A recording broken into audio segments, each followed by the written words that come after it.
Welcome to episode 373 of Get Paid for Your Pad. This is a very special episode because it's the first one that I'm recording from our new headquarters in Leucadia, which is just north of San Diego. So me and Eric, we built out in his garage. And if you're watching this on YouTube, go and check it out. You see, we have a little gym. We have some bicycles. We build a bunch of desks. So yeah, we're super excited. I'm going to be here for about 3 months, and we're gonna be crushing it. We've got a lot of cool stuff coming up that we'll announce very, very soon. So keep an eye out for our emails. Keep an eye out for the podcast episodes. We got a lot of cool stuff in store. But today is also exciting because this is the first time that I'm joined by Mr. Anurag Verma. And of course, he is the CEO and co-founder of Price Labs. So Anurag, I actually couldn't believe that this is the first time that we're talking. I was literally going through my old podcast episodes, and I was like, "There's got to be an episode with Price Labs before." I mean, how is that possible? But glad to have you on the show, man. And we're going to be touching on some strategies for pricing, but also Anurag is going to explain to us how we can adjust our pricing if you're using the new 50% host fee that Airbnb recently made mandatory for a lot of people. So we're going to dive into it. But first, Anurag, welcome to the show. Thank you so much, Jasper. And yeah, like you said, we have met at conferences, we have exchanged emails so many times over the years that yeah, surprising that we have never done this together yet. But this is the first time. There's no better time than that. Yeah. Exactly. I'm super excited, man. So let's dive in. So first of all, Airbnb just recently made it mandatory for some hosts, and it's a bit confusing because it depends on where you are. So I'm just gonna look at a. I've got the overview written down here. So essentially, the 15% host fee is now mandatory for anybody using a third-party software not located in United States, Canada, Mexico, Bahamas, Argentina, Taiwan, and Uruguay. So if you're in one of those countries, you can still choose the simplify or the split fee pricing where you're paying 3% as a host and Airbnb charges 13 to 20% to the guest. But if you're outside of one of those countries and you are connected to a third-party software, then the 15% host fee is mandatory. And a lot of people use third-party software. So we have a lot of people in our community who are not very happy with this. And they want to know how to adjust their pricing, right? So that's what I would love to toss at you and get your feedback on that. Yeah. So I mean, I would say, and there's been a lot of discussion about it. I know Price Labs has put out a blog post explaining what to do. The first thing I want to say on this is there's not as much reason to be unhappy about this. So the reason to be unhappy is if you don't change your rates at all. Say you were charging $100 a night. And Airbnb was adding whatever $14 on top of it before the guest sees the price. So the guest was paying $114, but you were charging 100, and 3% was what Airbnb is charging. Say, as an example, for host fee, you were getting $97.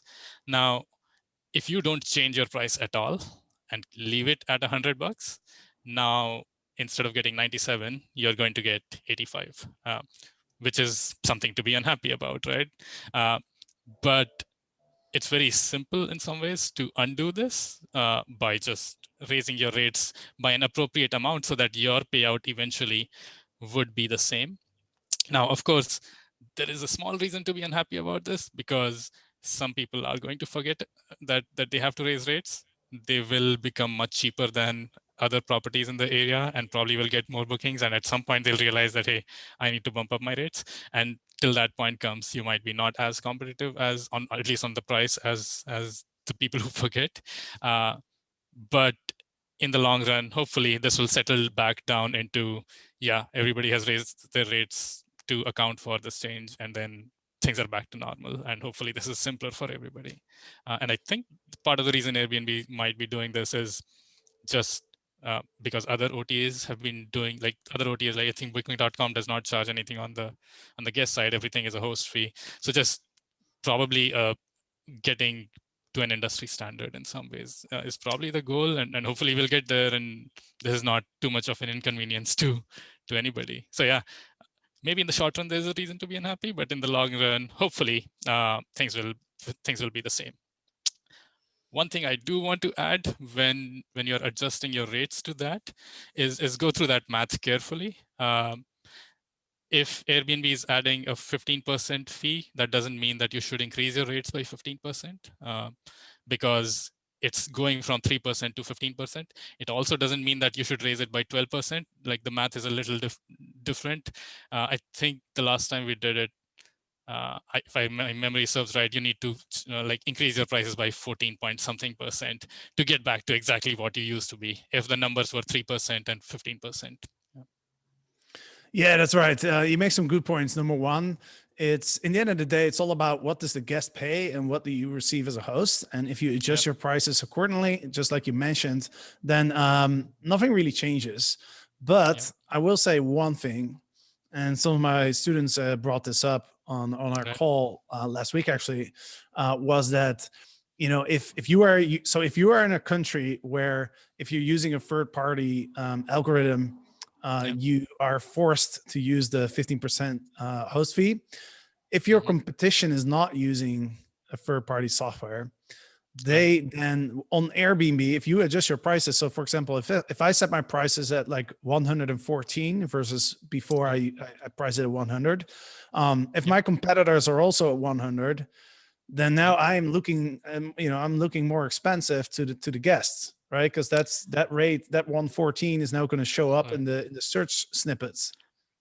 Right, you're trying to say only when you finally the guest will finally pay the same amount, but you're saying when they search, they're not going to see that difference. Is that the thought? Exactly, because like if somebody prices at 100, but then there's Airbnb adds like the 13 or the 17% fee or whatever it is. Only after you click on the listing and you put in your dates, then you see the full. Then you see it. Yeah. Breakdown. That is right? True. Yeah, that is true. Which, by the way, I also read that in Europe that's actually illegal. So they're changing things. It's all complicated. But that's the essence of it. Yeah, generally speaking, I think what's happened in Europe is like the laws require you to show the final price that somebody would pay, and not like show a lower price and then add fees in the end, which hopefully becomes a standard everywhere. Shouldn't be the case anywhere. I think in US it's the same way with airlines, where it used to be that they would show a price and then you could add fees, but now if you search, like you need to show the final price that somebody would pay, and hopefully that becomes standard, like whenever you search for a certain date. I did want to clarify a little bit, at least from what I know, the mandatory moving to host only fee is true if you're using a channel management software, but not necessarily dynamic pricing software. So at least what we have seen so far is our hosts have not had to do, like people who use Price Labs have not had to do that. If they do use a channel manager, which is like a fully integrated channel manager, then yes, that's true. Got it. Yeah, that's a good point. It's just the property management systems, right? The PMSs. Correct. And the channel managers. Yeah, correct. That's a good point. Good point. All right. So just to summarize, make sure that you adjust your prices. I actually created a little calculator to calculate exactly, because it gets a bit tricky with the cleaning fee and stuff. So I'm happy to share that with people. If you want that, I'll just email me, Jesper@getpaidforyourpad.com, and I'll send it over. Put it in the show notes too. But you know what? Like actually, as I was calculating this stuff for my properties, I realized that whether you change it by like 13 or 14 or 15%, it doesn't really matter that much. It'll come down to like a couple dollars more or less, which is not going to affect your business significantly. So I think the main point is like people just have to be aware of that. People have to increase their prices, and then they should be fine. Yeah, exactly. Yeah, not to be caught unaware that this is going to happen and you haven't raised your rates. Exactly. If that does happen, the first time it happens, you'll probably realize and then do the change. Yeah, uh, yeah, yeah, exactly. yeah. Awesome, man. All right, let's move on to the next topic over here. So All right. let's talk a bit. Yeah, let's talk a bit about the trends, travel trends, and what should hosts be doing this year Yeah. to really optimize their revenue. Yeah. So this is such a broad question, because depending on where you are, depending on what kind of market you're in, there are so many variables. But I guess the most common question that we've been getting is, what do we do for summer this year? Like, so assuming that you're in a summer market. If you're in a ski market, then things are a bit different, right? But assuming you're in a summer market, which a lot of the market is, how do you even plan for this year? Like, last year was bad enough where, like, you there was so much uncertainty. This year there's hope, but there is also that same uncertainty, right? Like, you think that, okay, by summer hopefully things would recover, but at least right now you might not be seeing any of that. So how do you plan for something like that? And two variables that changed last year, that really made us think about, okay, how should somebody think about pricing and getting the most out of their listings?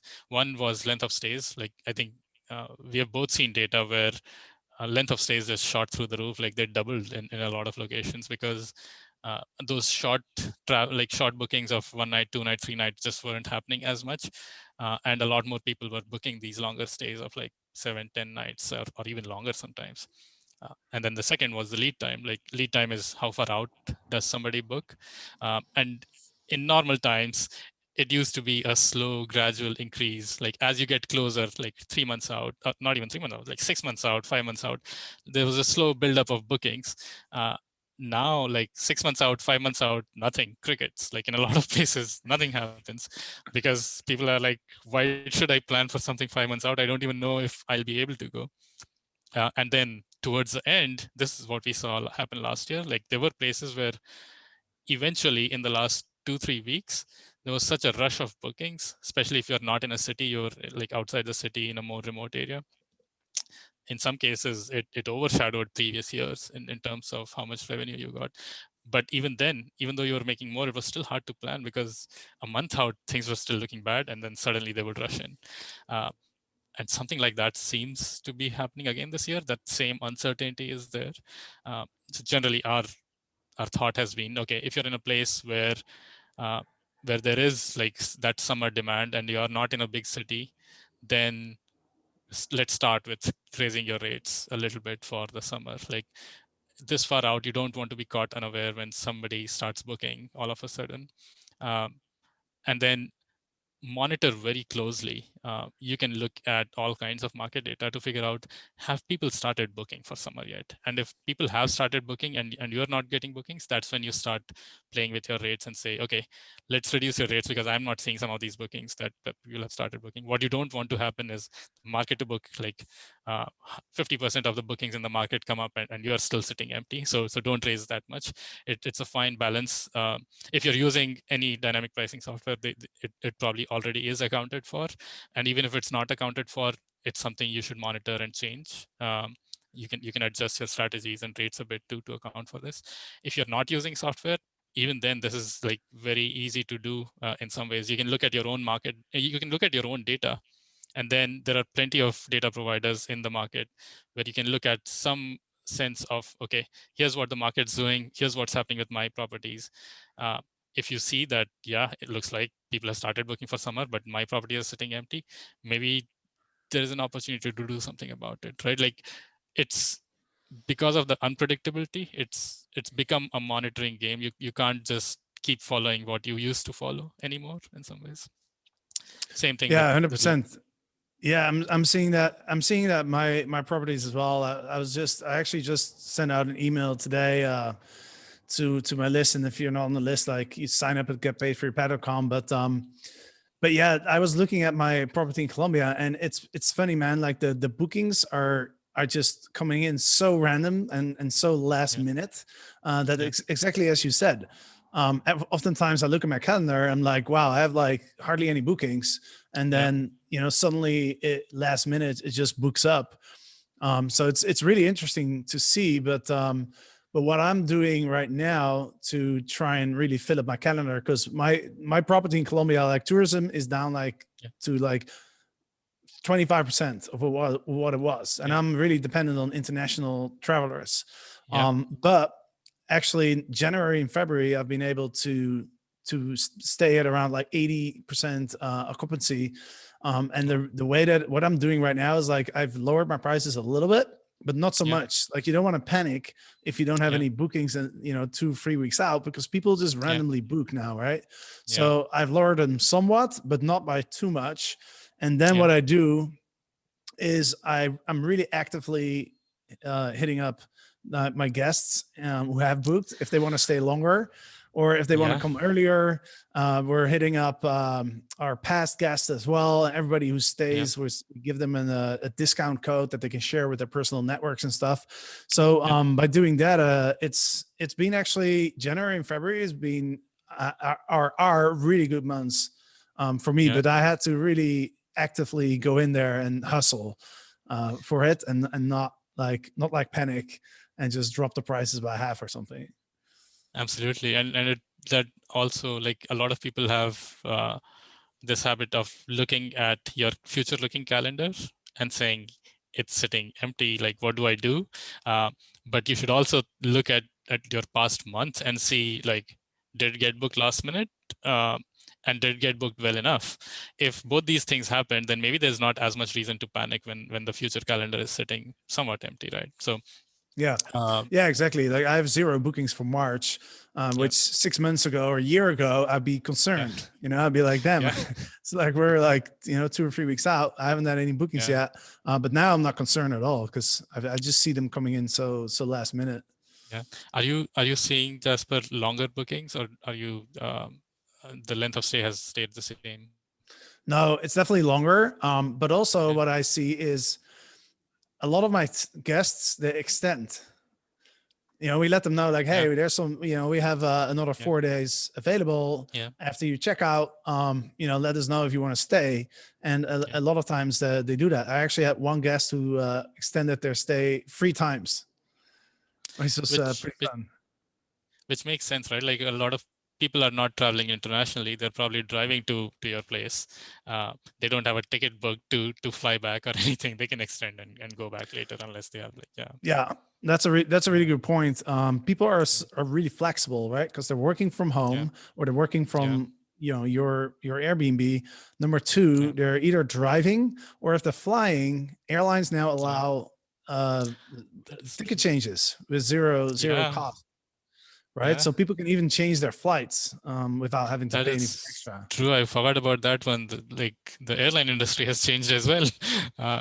Yeah, change fees are gone. Yeah. Exactly. So people are very flexible right now. So I think the strategy of just like asking people like, hey, I've got a 2-day gap before you check in. If you want to come 2 days earlier, I'll give you 20% discount on those 2 days. And Yeah. then you're putting a seed into people's heads where it's like, oh, okay, I could let's see if I can Maybe. change Yeah. my flight. Maybe I'll come 2 days earlier. Absolutely. Yeah. Yeah. I mean, those are all, like, there's so much to be done. What you're saying, I would classify that as a sort of a marketing strategy, which it is. There's so much to be done on the marketing side. There's so much to be done on the pricing side. There's so much to be done on the operations side, to sort of, yeah, plan this year so that it goes well. So what are some other recommendations that you have? One of them, which you have already touched upon, was last minute prices. It's, again, if you have access to any kind of market data, it's important to sort of look at what your rates look as compared to what's out there in the market, not in absolute terms. So one of the things we've always thought of it this way, is just because everybody is charging $100 a night doesn't mean that you charge $100 a night, because maybe you are the most luxury property around and you can charge $200 or $500 and still get booked. What's important is to try and look at the trends. So, for example, if everybody is around $100 a night, and then they slowly start decreasing their prices towards as the days get closer. And say you are at a higher rate because you're luxury, and you are keeping your rates flat, for example. What you will see when you compare your bookings to market bookings is the market seems to be getting a lot of last minute bookings, which you for some reason don't seem to be seeing. What that indicates is that, okay, last minute, that delta, like a month out when somebody's booking, an average property is $100, you as a luxury property is maybe $200. That delta is justified. But last minute, when that average property is $70 because they discounted, and you're still at $200, that the delta becomes a little bigger, and it dissuades people from probably going to the luxury property. If you can sort of try and say, okay, if I'm empty and in the next 3 days, and I do want somebody to come in, maybe I should do something about it. And there's the flip side of it also. A lot of people do too much last minute discounting, and you were speaking about that, right? Like, you're like, I'm not going to discount too much because I know people are booking at these rates last minute already. Why do I need to discount? Maybe if you look at the market rates, you'll say, okay, what I should do is maybe lower my rates far out a little bit. Maybe I will get March bookings at a 5% discount versus getting bookings at a 20% discount last minute. So you can say, let's keep the last minute rates what they are, but let's try to lower the far out rates just a little bit, not too much, not so much that it becomes the same as the last minute booking, but just so much, and see, do I get a little more bookings far out at a smaller discount and get more money overall? Like, so you have to think of these very fine balances between what's happening in your properties versus what's happening in the market, and where should you get that booking is important. Like, how far out do you want to get booked on average? Yeah. Becomes super important. Yeah. Yeah, so you're saying like we should experiment and just kind of feel out, like, because so things, it's everything has changed right now, right? So it's important to do some experimentation. Exactly. Yeah, and experimenting, and you don't, if you're managing more than like one property, then you sort of have that leeway as well, right? You can try some strategies with some properties and see if they work before rolling it out for your entire portfolio, right? Yeah. Yeah, that's a good point. That's a good point.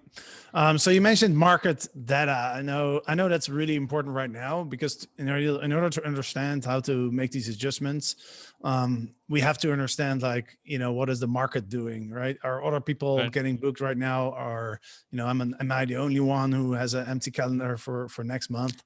I know you guys provide some pretty good market data. Do you want to explain that a bit? Yeah, absolutely. So what we started doing, I mean, we are better known for dynamic pricing, which is where you can set your rate strategies, but then we combine our market data plus your strategies and update prices daily. But one of the things that happened in 2020 was a lot more people were interested in, like, figuring out, like you said, am I the only one who's sitting with an empty calendar in April 2020, right? So based on like a lot of feedback, we were like, okay, we should create something where our customers can see this.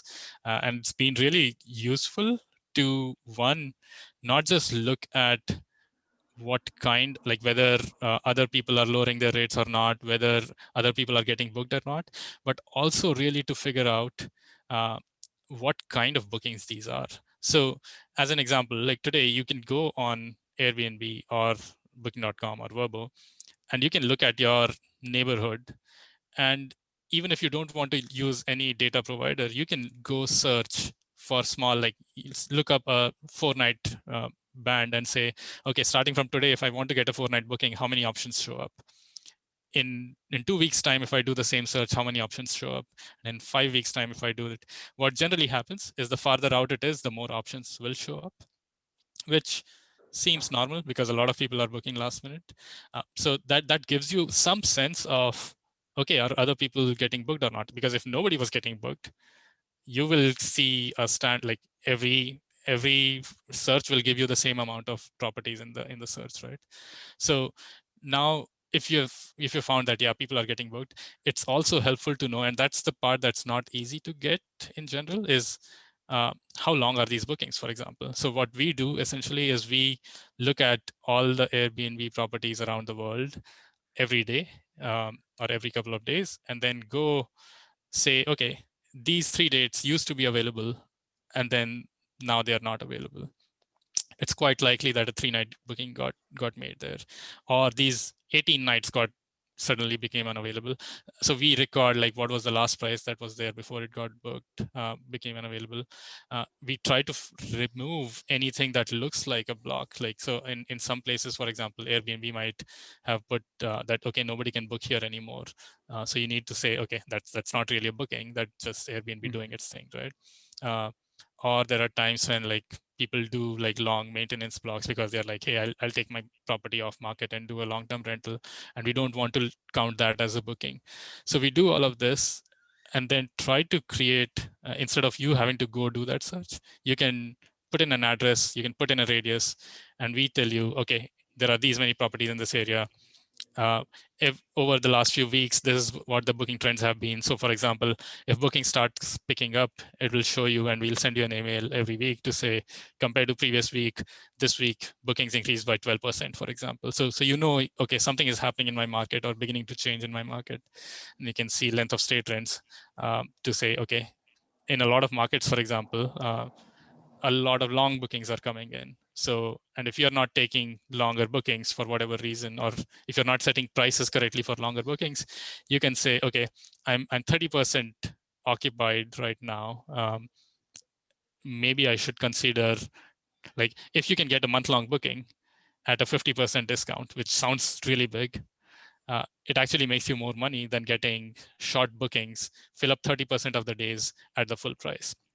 And then it's less hassle in some ways, right? So depending on whether it's okay to take a month-long booking. I know there are concerns about tenant laws and all those things, but all of those things together can come and inform you, okay, what kind of bookings are happening?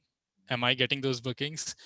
Will I benefit from those bookings? And then what can I do to try and attract those bookings? So those are the kind of questions we are trying to answer. It's a very sort of a pricing strategy kind of a dashboard where you can come in and see, okay, um, what should I be doing differently? Yeah. And I would say, I think the market data you guys provide is awesome. I think another reason why people want to use Price Labs is because you guys charge a flat fee versus the other pricing apps charge a percentage. Right. Yeah. That's right, isn't it? That is correct. So for the market dashboards, we charge $10 a month. If you're using us for dynamic pricing, it depends on how many properties you use us for. So if you have 20 properties, I think it comes to around $11 per property per month. If you have 100 properties, it comes to like $6.50 per property per month. If you have 2 properties, then I think it's $17 a Right. month or something like that. Yeah. The more properties, the cheaper it gets. Yeah. But we have a special offer, of course. If you sign up now, you use code GPYFP, abbreviation of Get Paid for Your Pad. You actually get $10 off, but you also get a month free market reports, right? So you get a month free of dynamic pricing, but anybody who starts dynamic pricing, like as soon as you connect your properties into Price Labs, you don't even have to start syncing rates or do anything. You automatically get a free market dashboard. So for a month. So that's right. what, yeah. All right, so people can get free access to the market report. So go check that out. Use the code GPYFP, and yeah, I mean, in general, I just think that using a pricing algorithm is more important now than before, because it's just really hard to price your units now. Like I'm seeing that in my own units, like, because of the the bookings come in at such strange times, and the rates are all over the place. It's kind of hard to figure this stuff out, by yourself. That's true, and I do want to add, using dynamic pricing, it's not a silver bullet, in that you can't just turn on a sync switch and say like, yeah, this will take care of itself, because one, you should do some fine tuning. Like an algorithm knows a lot of things, but as a human being, a lot of things as well. Like the best results that we see are when somebody looks at the market data, looks at the recommendations and says, hey, this is the strategy I'm after. I'm going to set these parameters and fine tune the algorithm to do this. And it's not just about prices, it's also minimum stay strategies. Like how do you want to set minimum stays for different periods? So yeah, it's not a silver bullet in that you can't just turn it off and say, yeah, it should take care of itself. Regardless of what you use, you should monitor it, you should fine tune it, and get good results from there. It's not a silver bullet, it's like a bronze bullet. Yes, if you there can is such a bullet. You can turn it into a gold bullet if you tweak it with your own personal knowledge. Yes, exactly. That's how it works. Good point, man. Good point. Yeah, that's 100% accurate. You don't want to sign up for a pricing app, just turn it on and then never look at it again.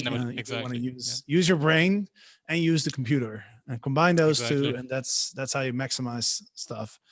Yeah. Awesome, man. Well, I appreciate you coming on, and I'm sure we'll have you back another time. This is good stuff, man. Interesting stuff. Thank you so much, Jasper, for having me here. And then, hopefully we don't have to wait 372 more episodes before I can be back again. I hope not, no, because that would be around 6-7 years or so. All right, man. Well, thanks for joining the show, and to the listeners, thanks for listening. And if you haven't watched this on YouTube, go to YouTube, and then you can see our new office. It's pretty awesome. We're going to be building it out in the next couple of weeks. And if you do go to YouTube, just look for Get Paid for Your Pad. You'll be able to find it. You can watch all the episodes there as well. And then give me a thumbs up while you're at it, and comment on the video as well. Appreciate it. And until next week.